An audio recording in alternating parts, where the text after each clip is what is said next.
Everyone laughed as she cleaned the floor, but when I came back, everything changed. Her name was Mary.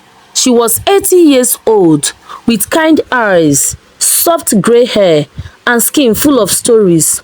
She wore her favorite strapless Ankara dress, the one with colors as bright as her heart. Mary lived in a big white mansion, but it wasn't hers. It belonged to her son's in-laws. After her husband died, they told her she could stay as long as she helped clean. So every morning, she swept the shining floor, and every morning people laughed. Look at the old woman. Is she the maid? She's too slow. They pointed, they joked, they never helped.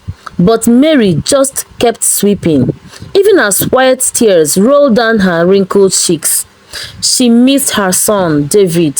He left the country to work and hadn't returned in 5 years.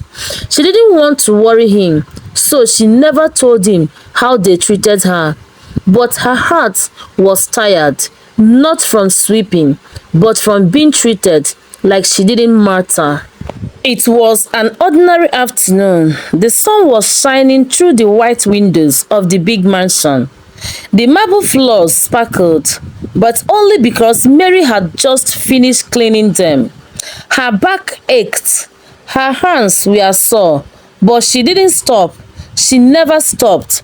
As she bent down to sweep under the stairs, soft laughter echoed in the hallway. She's still cleaning? At her age? Why doesn't her son take her home already? They laughed like it was a joke.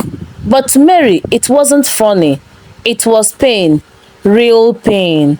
Tears filled her eyes, but she quickly wiped them with the corner of her Ankara dress. She didn't want them to see. She didn't want them to know how much it hurt. Her heart longed for her son, David. He had left for another country 5 years ago to work and build a better life. They talk often. He always said, "Mom, I'll be back soon. Just wait for me." And she did. She waited. Every day, every month, and every year. She believed him because she knew her son loved her. Then it happened. A black car slowly pulled into the mansion driveway. Nobody paid attention. They were too busy gossiping and laughing. But Mary paused. She felt something in her heart, a familiar pull, like a whisper. Turn around. She slowly stood up, broom still in her hand. The front door opened, and there he was, David, her son. Stronger, taller, his face filled with joy, but also sadness as he looked at her. "Mom?" Mary froze. For a second, the whole world stopped. "David?" she whispered. She dropped the broom. He dropped his bags. They ran to each other. No words, just tears. A hug that said everything their mouths couldn't. And then silence.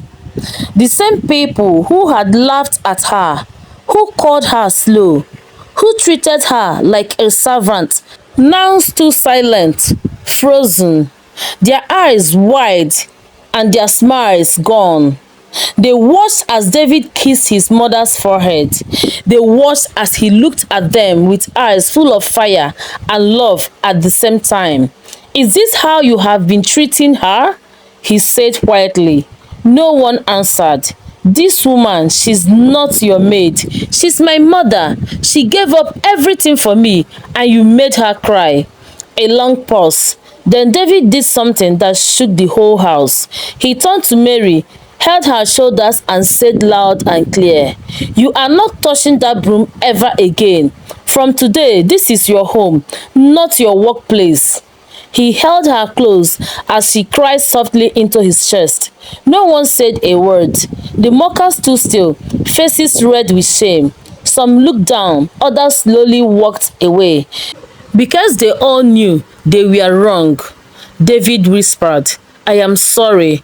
I took so long, Mom, but I'm here now, and no one, I said, no one will ever make you feel small again.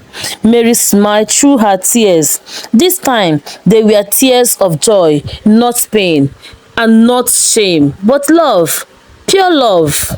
That night, the house felt different. No more laughter behind her back. No more pointing fingers and no more cold stares.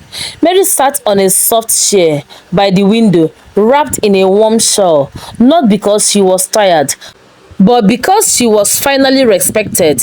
David made sure of it. He told everyone, "My mother is not your maid, she's my hero."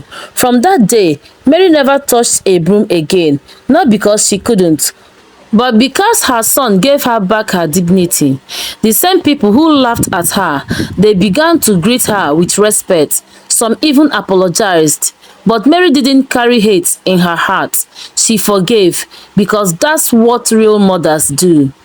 Moral lessons from the story. 1. Never disrespect the hands that raised you. 2. Don't wait until it's too late to stand up for those who stood for you. 3. Honor your parents, not just with words, but with actions. 4. The world may laugh at you today, but when your blessing comes, they will be silent. 5. Real love is not loud. It's loyal. A special thank you to you, the viewer. If you made it to the end of this story, I just want to say thank you. This story may be fictional, but the message is real. There are mothers out there right now crying in silence, serving people who don't value them, hoping their children will remember them. Let this video be a reminder. Call your mom, visit her, honor her while you still can. Before you go, please listen. If this story touched your heart, please subscribe to my channel.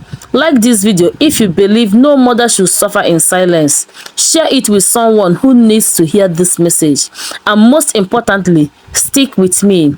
I don't just tell stories, I share lessons. I share life. So if you want more real, emotional, powerful stories like this one, turn on notifications. Stay close. Be part of this growing family because we don't just tell stories here, we touch hearts.